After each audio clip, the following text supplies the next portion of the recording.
Good morning, everybody. So, welcome back after the weekend to our reception, our Year 1, our Year 2, our Year 3, our Year 4 and our Year 5 and Year 6 children. I hope you've had a super weekend, and I also hope that you've been able to just look at all the wonderful things that have been going on there, with all the different things that have been happening in school, with dancing, with people doing artwork on money, to reading, to learning about food and the different countries it comes from. And also, of course, having the Life Education bus in, which we talked about on Friday. So lots and lots of interesting things going on last week, and I hope there you've been able to remind yourself about the different things that you were doing and the different things that you were learning. Now, moving on this week, I'm going to carry on with this as one part of our assembly, which is this staying safe online. So last week we looked at what is a scam, and we looked at how people can be unkind and will break thoughtful and will try to get you to do things that you don't want to do, but also will be unkind to you and maybe be annoying by kicking a ball away or taking something from you and annoying you during your day. Well, the second part of it is all about learning to make sure that we stay safe online with what we share. In other words, what information we give people. And do we give it to people we trust and know, or are we giving it to people that we don't know? So this week we're going to have a look at this video, and we should find that there's a story carries on. It's the same thing as last week. This is the internet legends that Google have put out, and this is the story that carries on that teaching. So here is part 2.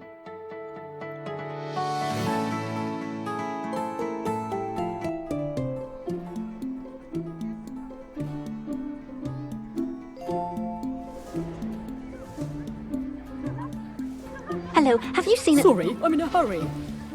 Excuse me? Sorry. Cheese! Really? That's not helping.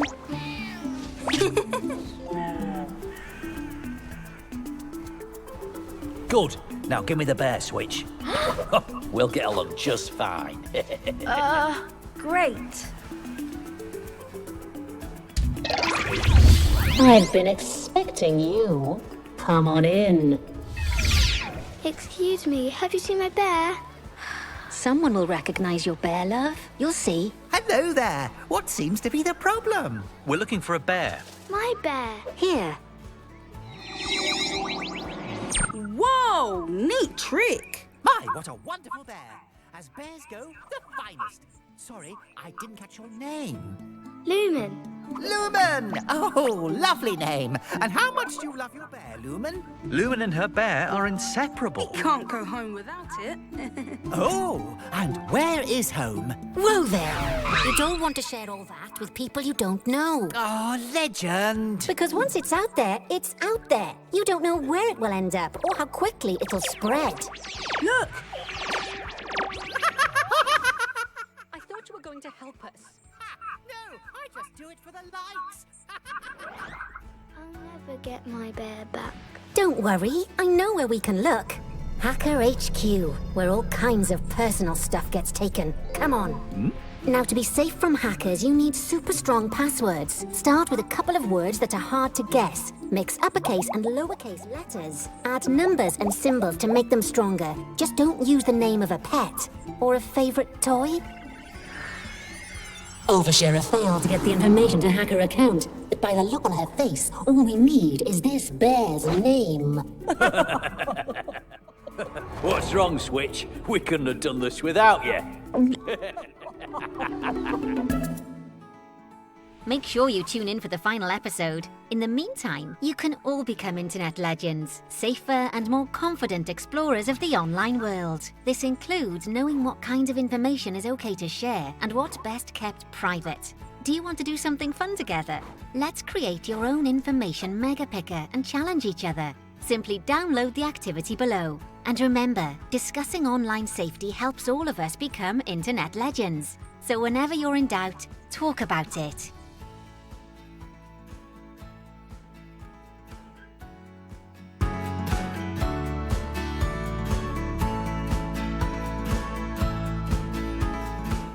So that's a nice little video clip that says that we should be making sure we keep ourselves safe, that actually we have our safe people, and lots of you will know that from the lessons you've done in school where you've drawn around your hand and you've put 5 people around on that drawing that you trust and you know are your safe people, and that you shouldn't be sharing information with people you don't know, and you shouldn't be sharing it on the internet if you get asked to. You should really be going to check with those trusted adults, check with an adult at home whether you are doing the right thing or not, because that way we manage to keep everybody safe all the time. So I hope you are learning from these little stories, and it's helping to keep you safe all the time that you are online, especially as many of you now during this period of lockdown are probably spending more time on computers and apps and phones, or your computers and your game stations, than you might ordinarily be doing, and therefore you need to make sure that you keep yourself safe as possible.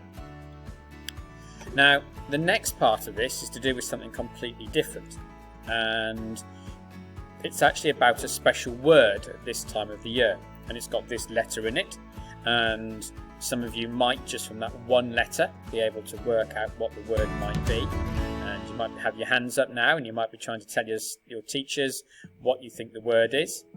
If you're not sure, it's then got this letter in it, and then this one, this one,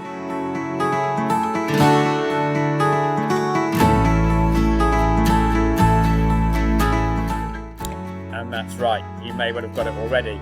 It's the word harvest. And of course, just in the way that we've been hearing all about Diwali, the celebration of light, and of course we'll be heading in the next couple of weeks towards what's called the Christmas festive period. Well, between September and now, we have what's called the harvest period.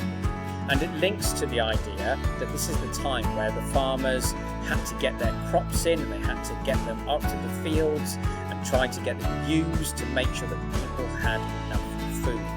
And it's a very, very important time of year when we need to be thinking about how people will manage to get through and how they will have enough food to make sure that they can survive day to day. Now, I've got a video clip about this from 2 children who have been talking about it, so hopefully this will play and we will listen to what they've got to say.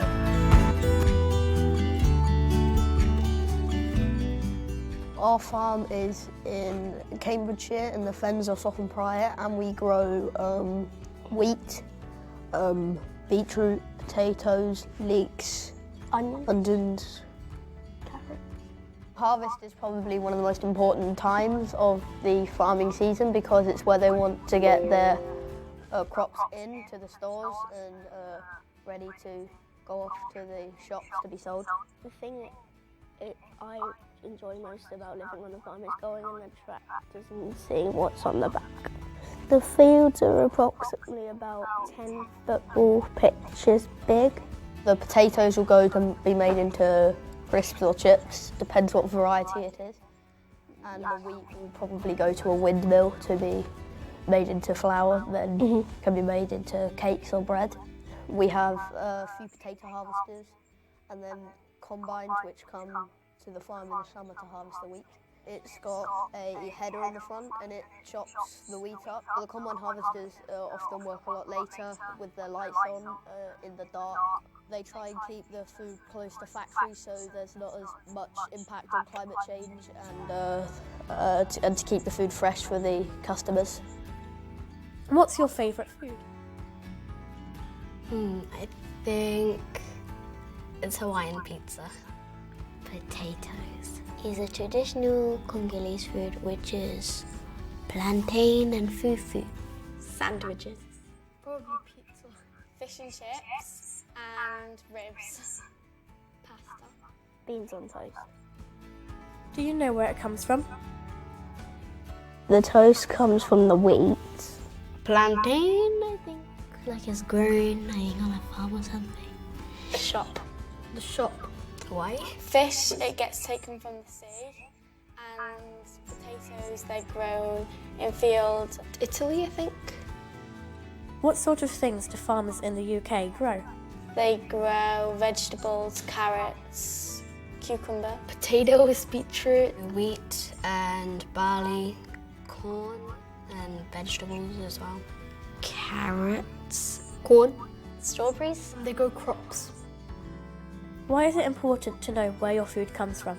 Because you don't know how it's been made, what process it's been going through and stuff. Because if you don't, you could literally be eating anything. Then we can make sure it's the right type, that it hasn't got anything that we don't want on it. Because then you don't know what's been in it or what they could have done to your food or anything like that. The food can be really bad if it's not from the right place. Because it's interesting to know how far the food has travelled.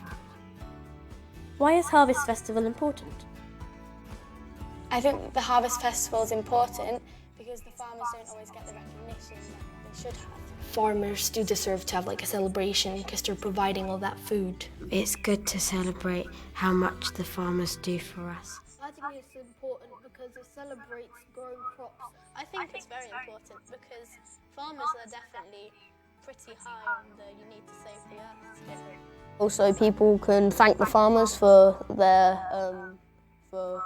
producing their crops and to feed the planet.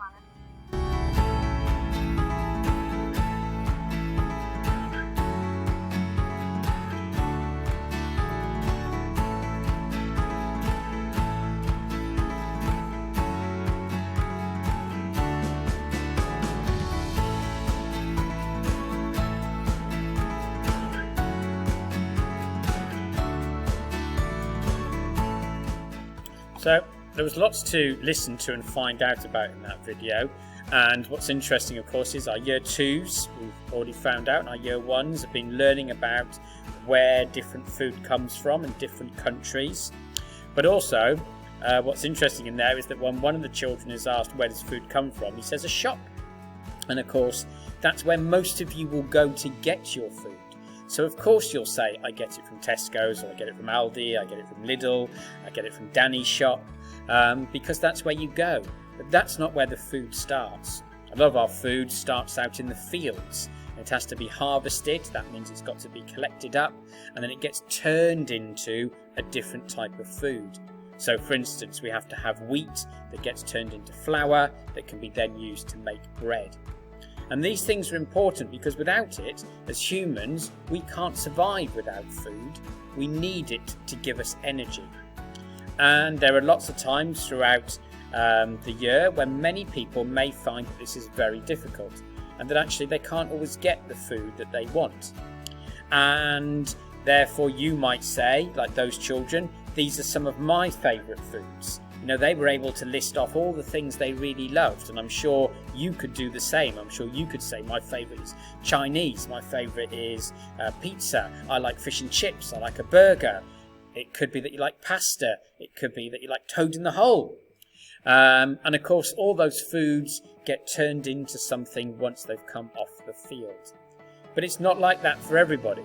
And most of us are very, very lucky that when we go home, our cupboards might be filled with the foods that you can see here in this picture. And that's not the same for everybody.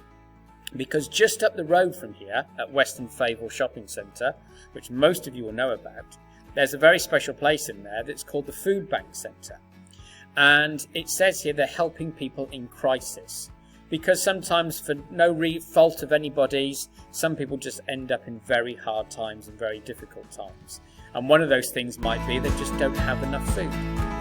And it says here in this poster from the Western Favell team that more than 14 million people in the population live what we call below the poverty line. In other words, they really struggle. They don't have enough money to just get the basics in everyday living. So they don't have enough to even achieve that. And therefore, what's been created is something called a food bank. And it's a place where people can donate food, they can even give money if they want to allow other people to go along and actually just have a really good meal if they're not able to. And it's a very, very special place. And many of you may have walked to Western Favell Centre and you maybe not even know it was there, or you've seen it and wondered what it was about. Well, it's up there and it is a very important part of our community. So what I'd like to do is try to remember that this is a time about giving. It is a time about where the crops need to be taken from the field and turned into the foods that we enjoy, that we like to eat. And also to say, let's see if we can do something to help people who may be struggling this winter, and especially this Christmas. Because one of the things the food bank needs, it doesn't want a burger coming into them, it doesn't want fish and chips coming into them, it doesn't want your Chinese takeaway or your pizza coming in. They want food that you can see here. They want food that's in a tin or in a packet or in a box, something that will last a long time so it can stay there for other people to come and take it when they need it. And I think it would be wonderful if our school could help this Christmas by doing something to help give back to those who need it the most. So I'm going to ask you, and I'm going to let your mums and dads know as well this week, whether you can just bring in one. That's all, just one. It doesn't have to be more than that. It could be one tin or just one box of food. A tin of soup, a tin of baked beans, a tin of tuna fish. It could be a box of pasta, it could be a packet of crisps, it could be a packet of biscuits, it could just be a packet of rice. It just has to be something very, very simple. It doesn't have to be complicated, and you have to just bring in one item. And what we'll do is we'll put these crates into each classroom, and on Thursday and Friday we're going to bring those foods in, we'll put them in those crates, and then next week we'll be able to take them up to the food bank. Now I'm going to try and say please only do it on Thursday and Friday. Because of COVID, we need to let those tins sit for 48 hours and those packets to sit on their own over the weekend before we start to handle them and collect them up, and then I'll take them up to the food bank with some volunteers to help me do it. So if you can go home and start saying to your mums and dads, have we got just one tin? Have we got just one box? And if you haven't, that is absolutely fine. Don't worry. And if you have, then that would be brilliant. And you could just bring in one item so that we can take it up the food bank to help people who may be finding this time really difficult, at least have something to eat. So on the note of that, I think what we'll focus on this week are these two things. Being thoughtful, looking out for each other and looking out for other people who are maybe having a hard time, but also to be enthusiastic about it as well, to keep yourself going and think, can I do something to help? Have we got one little item at home that we can try to bring in? Then that would be fantastic if you can. So go home and talk to mums and dads about it. I'll also let them know at the same time, and hopefully we'll be able to get a few items of food up there to help at the food bank this winter. Have a wonderful, wonderful week, everybody. Think about being enthusiastic. Think about being thoughtful. I'll see you around the school as normal, and I want you to have a wonderful week this week. Okay, bye for now. Take care.